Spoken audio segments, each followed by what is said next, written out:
Сәлем достар, арнамызға қош келдіңіздер. Бүгін біз осындай снежок дейді ғой, қарлар, қағаздан жасалған қарларды жасауды үйренейік. Бұл бізде жаңа жылға арнап арнайы безендірулер, әшекейлер, жаңағы терезеге жапсыруға болады, қабырғаға жапсыруға болады. Осындай кез келген оюда, кез келген жаңағы размерде істеуге болады. Ал бірге үйренейік. Көріңіздер. Так, ол үшін бізге мынандай қағаз керек, және де қайыншы керек. Так, енді қағаздың біреуін аламыз. Мына видеода көрсетіліп тұрғандай, бұрышынан, мына бұрышына дейін алып барамыз. Үшбаш қылып қайырамыз. Кәдімгі самолет істеген сияқты осылай қайырамыз да, мына керек емес жерін алып тастаймыз. Қайыншымен қиып.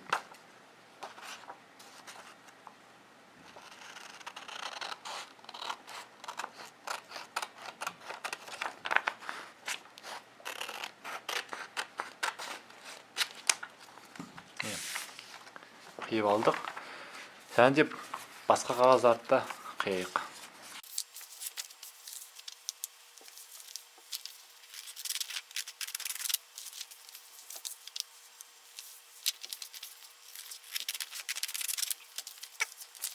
Әзірге осы үшеуі болар. Бұл үшеуін ашсаңыздар, мындай 4-5 шығады. Осыны қайтадан бұлайнан қайырып осылай шығады. 4 жағында осылай қайырсаңыздар,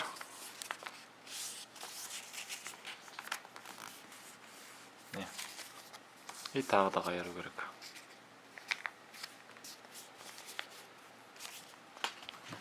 Енді осыны домалақтау үшін өзіңізге керек формада, яғни қандай қар керек сізге, сондай формада қиып алсаңыздар, просто домалақтап осылай. Пиццаның несі сияқты, бір бөлік сияқты. Сонда ашу керек. Сонда домалақ шығады. Енді снежоктың формасын қалай қылсаңыздар да өздеріңізге байланысты, яғни оны сызып әуре болмай қойсаңыздар болады. Бұлай өздеріңіздің ұнаған, қандай ұнаса сізге ою, қандай ой келсе, мен мысалы осы кезде ойымнан әйтеуір істеп жатырмын. Бұлай қиып тастадым. Так, бұлай.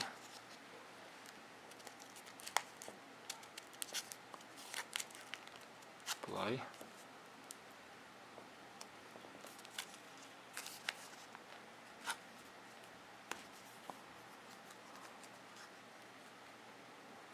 Бұлайнан. Яғни қалай қисаңыздар да ол бәрі әдемі шығу керек. Ашқаннан кейін. Бұлайнан.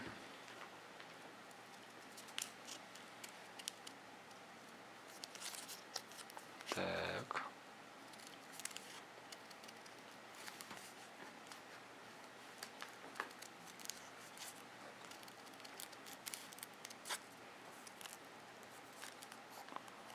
Бұлай үшбұрышты қойып.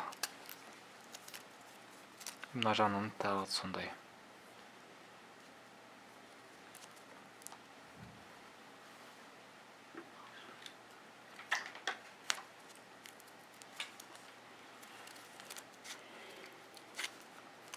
Алып тастаймыз. Осындай шықты менде. Енді тағы да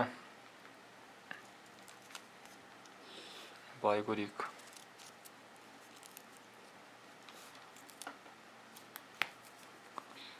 Енді былайнан көрейік.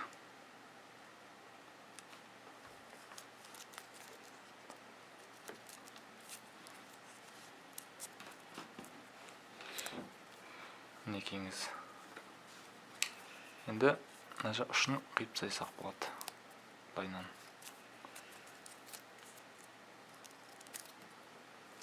Ал осындай шырша сияқты бір ою шықты. Енді оны ашсақ, осындай үлкен жаңағы не шығады.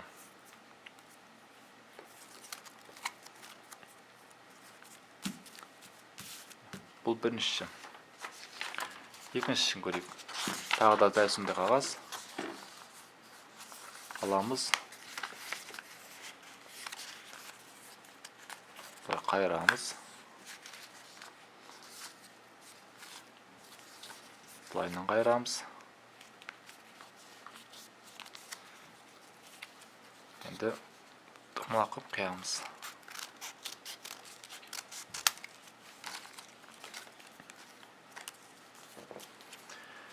Мінекей, енді бұны бір өзгеше қып қисақ. Мысалға былай ирелең қып қисақ.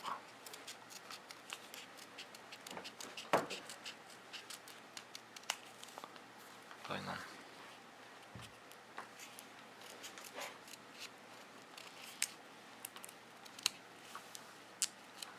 Осылай.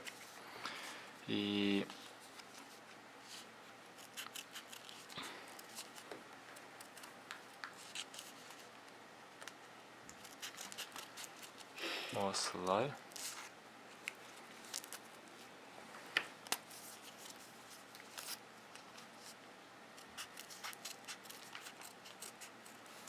Яғни өзіңізге қалаған, яғни өзіңіздің фантазияңызға байланысты қалаған суретті, қалаған оюды қиып осылай жасап шығаруға болады.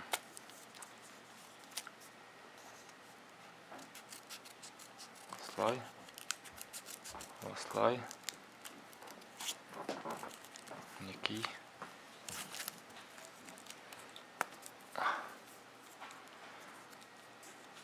Көріп тұрғандарыңызда, бұл жерде мен тек қана бір шетін ғана қидым. Бір шетінен ғана. Бұлай да болады. Ашып көрейік, не шыққан.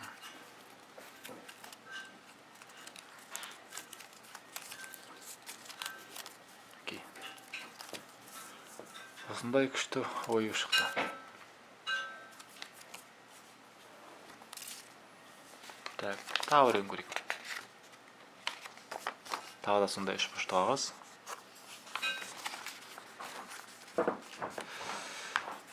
Қайырамыз. Осылай. Тағы да қайырамыз.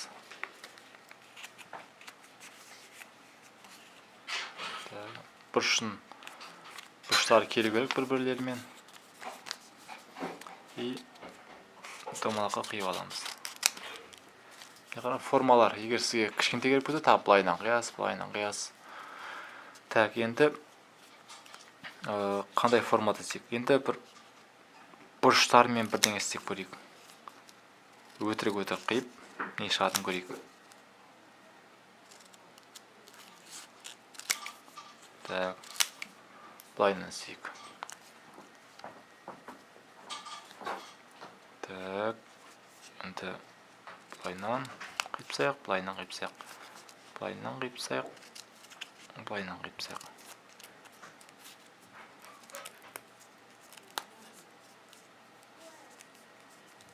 Енді былайынан қипсайық.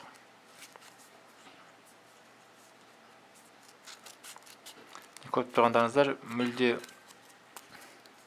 мағынасыз қиып жатырмай түйір. Ойыма келген. Яғни осылайда бірдеңе шығаруға болады.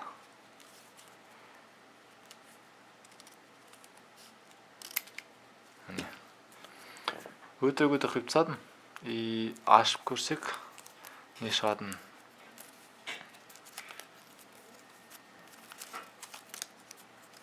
Некеңіз көріп тұрғандарыңыздай әдемі мүсін шыға келді.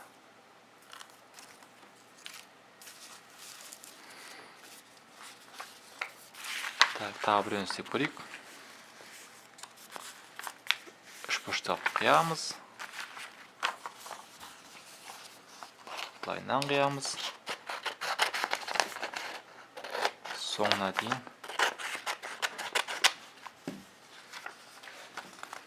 Не. Енді тез-тез жылдам уақыт құртпау үшін бірден осылай үш аламыз, қиямыз, домалақ қылып. И енді ажағын ойымызға келгенін істей береміз. Енді былайынан істеп көрейік. Былай.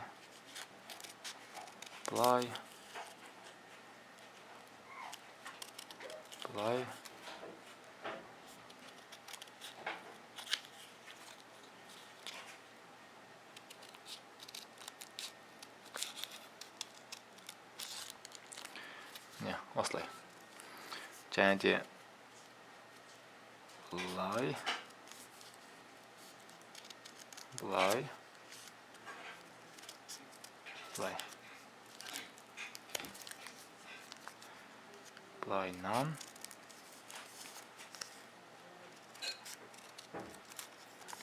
Былайнан. И былайнан. Бір адам ұқсады ғой деймін. Так, адам ұқсаса, енді адамның аяғын істей салайық. Осылай қиып тастауға да болады, негізі. Не, адам болды. И бұны ашсақ,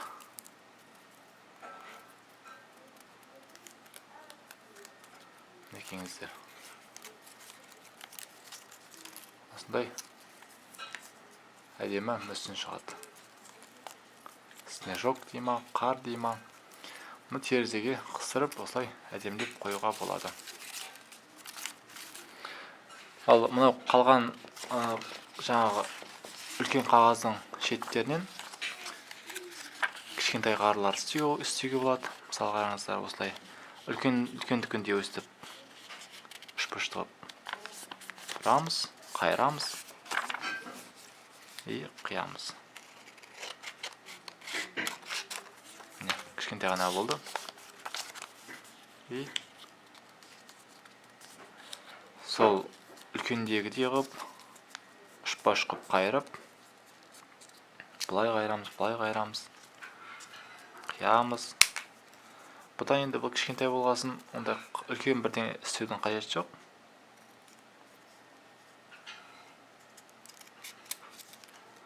Өтірік қиып тастасақ болады.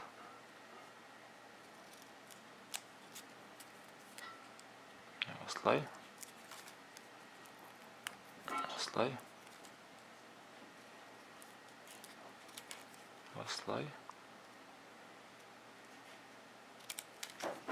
Осылай бірдеңе ашып көрейік.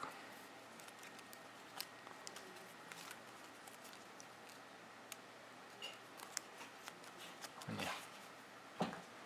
Осындай.